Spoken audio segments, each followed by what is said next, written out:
Hello, welcome to finance for non finance professionals. सबसे पहले हम डिस्कस कर लेते हैं लर्निंग आउटकम्स। सेशन 1 में जो कि इंट्रोडक्टरी सेशन है, इसमें बताया जाएगा कि फाइनेंशियल लिटरेसी क्यों मैटर करती है। जो सेशन 2 होने जा रहा है वो ओवरव्यू ऑफ फाइनेंशियल स्टेटमेंट्स है। इसमें आपको बताया जाएगा कौन से कंपोनेंट्स हैं, उनके क्या क्या काम है और वो किस चीज़ के लिए इस्तेमाल होते हैं। सेशन 3 में हम डिस्कस करेंगे TVM, जो कि time value of money, mostly important session of finance and other finance concepts जो हम डिस्कस करने वाले हैं वो है सेशन 3 के अंदर। सेशन 4 के अंदर हम डिस्कस करेंगे टूल्स एंड टेक्निक्स फाइनेंस के, जो मोस्टली रेशो एनालिसिस जिसको कहा जाता है, वो हम सेशन 4 के अंदर डिस्कस करेंगे। सेशन 5 के अंदर वॉरेन बफेट की टेक्निक्स जो है रेशो एनालिसिस किस तरीके से एनालाइज किया जाए, किस तरीके से इंटरप्रेट किया जाए एंड कौन सा रेशो कितना होना चाहिए। एक परफेक्ट इन्वेस्टर जो है, रैशनल इन्वेस्टर कितने पे इन्वेस्ट करना चाहेगा। सेशन नंबर 6 जो है वो कंक्लूडिंग सेशन होगा, कि उसमें रिमार्क्स वगैरह दिए जाएंगे। आइए, फाइनेंशियल लिटरेसी इसलिए लाजमी है क्योंकि इसके फाइनेंशियल लिटरेसी आपको एक डिसीजन मेकर, एक रैशनल डिसीजन मेकर आपको बनाती है। अगर आपके पास इनफ फाइनेंशियल नॉलेज नहीं होगी तो एक आप इरेशनल डिसीजन मेकर होंगे, ना कि आप रैशनल डिसीजन मेकर होंगे।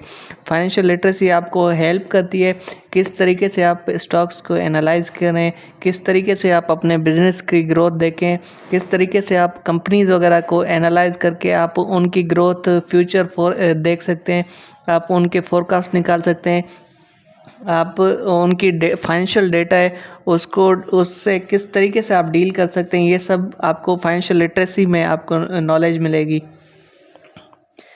आइए अब हम डिस्कस करते हैं फाइनेंशियल लिटरेसी मैटर क्यों करती है। फाइनेंशियल लिटरेसी मैटर इसलिए करती है क्योंकि ये मोस्टली जो बिजनेसेस के डिसीशंस हैं वो बेस करते हैं फाइनेंशियल लिटरेसी के अंदर। फाइनेंशियल लिटरेसी अगर किसी बेसिस पे आपकी वीक है तो आप कभी भी रैशनल इन्वेस्टर या रैशनल बिजनेसमैन नहीं कहलाएंगे। फाइनेंशियल लिटरेसी मैटर इसलिए करती है ताकि आपको एक कैरियर अपॉर्चुनिटीज़ प्रोवाइड कर सके, आप डिफरेंट डिपार्टमेंट्स के अंदर आपका गैप फिल कर सकें। अगर आप किसी दूसरे डिपार्टमेंट से, नॉन फाइनेंस प्रोफेशनल्स हैं, लाइक डॉक्टर्स हैं, लॉयर्स हैं, उनको फाइनेंशियल लिटरेसी इसलिए लाजमी है कि आप उनके साइड इनकम जनरेट कर सकते हैं, आप पैसिव इनकम साइड से जनरेट कर सकते हैं। इसलिए फाइनेंशियल लिटरेसी एक मैटर करती है एंड वो एक इम्पोर्टेंट पार्ट है। रियल वर्ल्ड एग्जांपल्स में अगर आप किसी दूसरे डिपार्टमेंट से, लाइक मार्केटिंग के लिए फाइनेंशियल लिटरेसी इसलिए लाजमी है कि वो एक बजट बना सकते हैं अपनी कैंपेन्स का। मार्केटिंग कैंपेन्स के लिए बजट उनको एक फिक्स करके दे दिया जा सकता है। फाइनेंशियल लिटरेसी अगर उनके पास अवेलेबल नहीं होगी तो वो कहीं से बजट एक प्रॉपर नहीं बना पाएंगे, वो एक तुक्के टाइप स्पेकुलेशन वगैरह के हिसाब से बना सकते हैं। एंड ROI मेजर किया जाता है फाइनेंशियल लिटरेसी के ज़रिए। ROI हम देखेंगे फाइनेंशियल टूल्स एंड टेक्निक्स के अंदर, हम डिस्कस करेंगे ये ROI क्या चीज़ है एंड इसके क्या बेनिफिट्स डिसएडवांटेजेस वगैरह हैं। HR वाले कंपनसेशन एंड बेनिफिट कॉस्ट वगैरह एनालाइज कर सकते हैं। उसको फाइनेंशियल लिटरेसी इसलिए लाजमी है कि अगर उनके पास एक इनफ नॉलेज नहीं होगा फाइनेंशियल डेटा की, हमारे पास कितना कैश अवेलेबल है, कितने हमें बेनिफिट्स चाहिए, कितना हम कंपनसेशन एम्प्लॉयज़ को प्रोवाइड कर सकते हैं, वो इनके लिए फाइनेंशियल लिटरेसी लाजमी है। ऑपरेशन मैनेजर के लिए इन्वेंट्री ट्रैक करना एक मोस्ट इम्पोर्टेंट टास्क कंसीडर किया जाता है। अगर उनको ये नहीं पता होगा कि फाइनेंशियल डेटा के अंदर आपके पास कितना कैश अवेलेबल है तो कभी भी इन्वेंट्री ना मैनेज कर पाएंगे, ना सप्लाई चेन की कॉस्ट वगैरह को एनालाइज कर पाएंगे।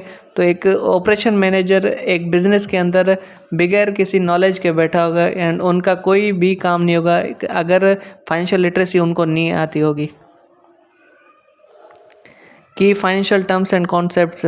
जो हम सेशन नंबर 2 होने जा रहे हैं उसमें हम कंपोनेंट्स ऑफ फाइनेंशियल स्टेटमेंट्स पढ़ेंगे।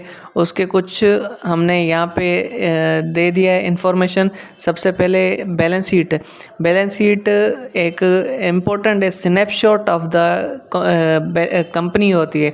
स्नैपशॉट इन टर्म्स ऑफ आपको 31 दिसंबर लाइक फाइनेंशियल ईयर के एंड पे आपको बता दिया जाता है कि आपके एसेट्स का बैलेंस कितना है।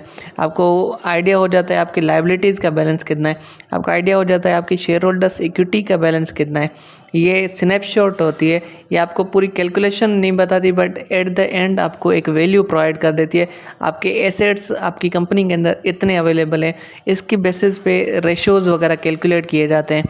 नंबर सेकंड है इनकम स्टेटमेंट। इनकम स्टेटमेंट में आपको सबसे पहले शो होता है सेल्स, या उसको हम रेवेन्यू कहते हैं।